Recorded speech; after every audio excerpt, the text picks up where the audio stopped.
Oh, I am so pleased right now to be joined by second-year offensive lineman Max Scharping.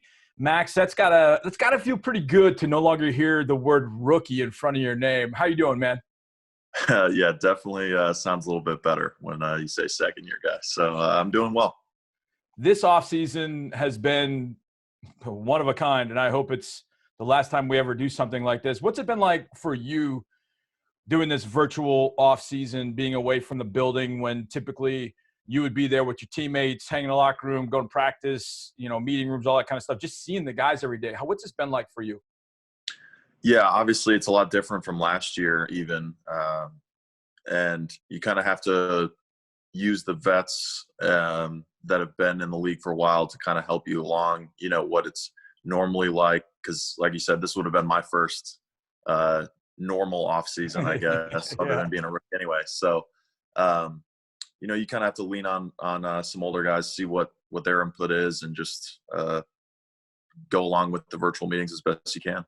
When you think back to your rookie year and you think about learning this offense, how do you think it would have gone had you gone through this offseason as a rookie, trying to learn everything you need to learn about this particular offense? How difficult would that have been if this has been your rookie year as opposed to your second year when you've had a full year of playing in this offense? Yeah, I mean, I think it definitely would be more difficult, but our coaches are actually doing a great job in the virtual meetings. They can screen share and help us along there. So, with our coaching staff, the way they have been preparing us, I think it wouldn't have been as bad as I think. Yeah. Well, when you think back to your rookie year, I always think about you because in training camp, we're there for about 5 days, maybe. And then not only do we go scrimmage against the team you grew up watching, it's literally in your hometown. You and I talked a little bit about that, but what was that experience like going back? Obviously, you're a rookie. You're trying to impress everybody. You're trying to do great in scrimmages. You're trying to show Coach Devlin what you can do and the staff what you can do. And then all of a sudden, you have your entire family descending upon you right there in Green Bay, Wisconsin. What was that experience like last year when we went up to Green Bay, your hometown? Yeah, I mean, it's one of a kind, really, when you think about it. I mean, you couldn't have written a better storyline for me. First ever game, even if it's preseason, it's still a big Yeah. deal. Going to do joint practices in places that I had toured when I was a kid, and never really been that deep inside Lambeau Field before. But it was a really unique experience that I'm glad I was able to take part in. Then a few weeks later, we go out to Los Angeles. It's week 3 of the season. We're sitting at 1-1. We just beat the Jags. And starting offense goes out, and you go out. It's your first start. It's your first time in the NFL, taking on the Chargers, a really good defensive front.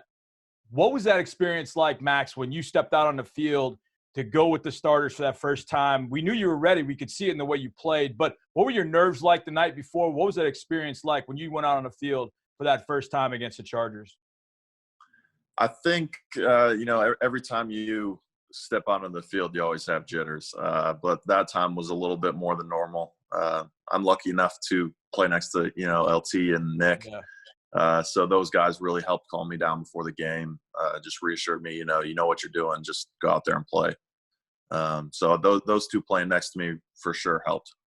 Is there a moment from last year that sticks out that you remember, whether it was, a great play, touchdown, whatever the case might be, a win, whatever? Is there a moment that sticks out more than any other from your rookie year? I think the locker room after the Tampa Bay game when Oh, yeah. we clinched the AFC South. I think that was a special moment for us as a team. Especially being my first one. Hopefully, many more to come. But Yeah. that was special. That was really cool. Now, you obviously come into the league. You played a lot of offensive tackle at Northern Illinois. Then you come into the league and they say, you're moving 3 feet the inside. What was that experience like? And I know you did play a lot of tackle, but did they talk to you in the draft process about potentially moving to guard? And what was that movement like? And how tough was it to adapt? I have a friend of mine that jokes with me all the time. He likes football, but he's not in it like we all are. And he's like, all you're doing is moving 3 feet inside. I'm like, oh, it's a little bit different. How did you find that experience? Yeah, thankfully I was, I guess, warned that I could be moved in. But I had played guard a little bit in college, even my freshman year. So I had been somewhat used to the experience, I'll say, obviously not at this level. So once we got into training camp and I got, my feet wet a little bit, started becoming more comfortable. And I knew it was a possibility and I was ready for it. So I was just wanted to get on the field any way I could. When you get in the game in week 3 and you start and you look to your right, you'd see Nick Martin, and you'd see Nick the entire training camp. He had been with you every step of the way. You look left and you see a guy that just got there basically for week 1 in Laremy Tunsil. What was it like playing next to LT, Laremy Tunsil, and obviously Nick Martin to your right, having those two vets next to you? Yeah, obviously it helps a lot.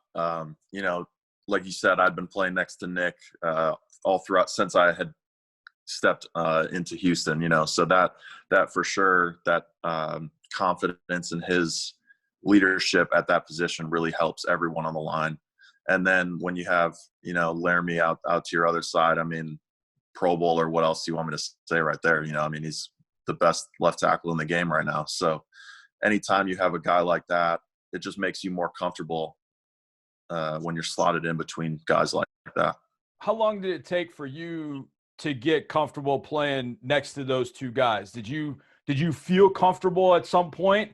I know in the Chargers game, there was a moment that I remember distinctly, and I happened to be just kind of you were right in my purview, and I saw Melvin Ingram try to throw a spin move on you, and you just didn't go in. You just stoned him. And I remember saying that on the broadcast, that I think Max is going to be okay. Was there kind of a moment where you felt like, maybe not that, okay, I got this thing licked, but did you feel, okay, I'm getting much more comfortable than I was the week before, 2 weeks before, et cetera?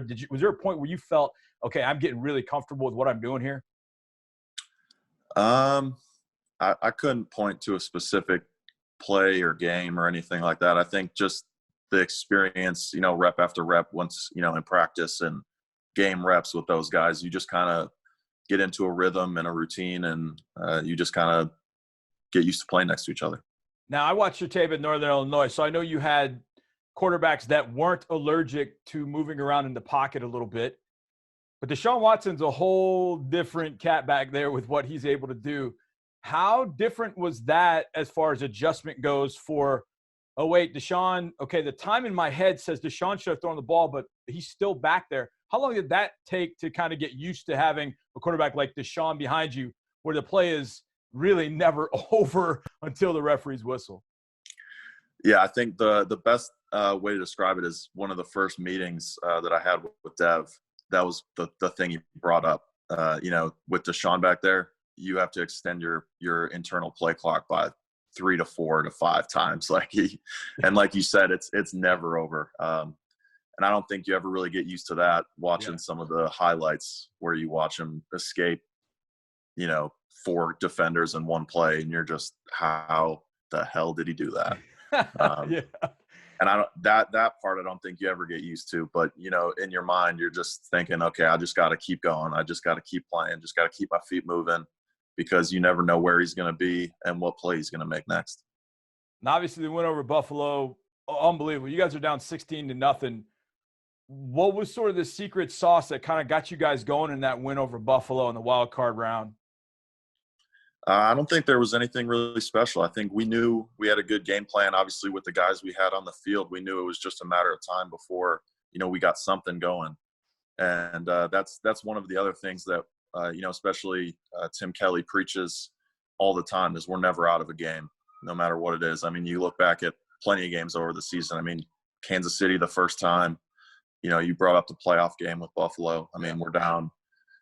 And it's never over when we have, Deshaun back there and all those wide receivers we got. So, I don't think it's anything special. I think we just knew we had the players around us. We just got to keep grinding away, and eventually something good is going to happen.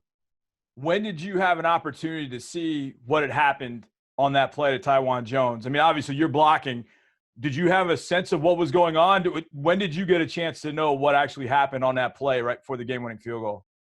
I mean, I knew they were blitzing, but I didn't know the extent of it. I didn't know exactly what happened with Deshaun until film the next day. So, oh, wow. I mean, I knew it was an amazing play. I didn't see how amazing until, I think maybe it blew up on Twitter probably too. And I maybe saw it there, but the night before, like just after the game. But yeah, I didn't really see the full extent of it until film the next day.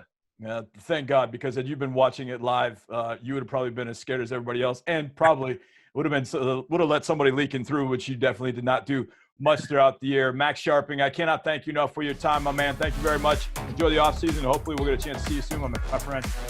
Appreciate it. Thank you for having me.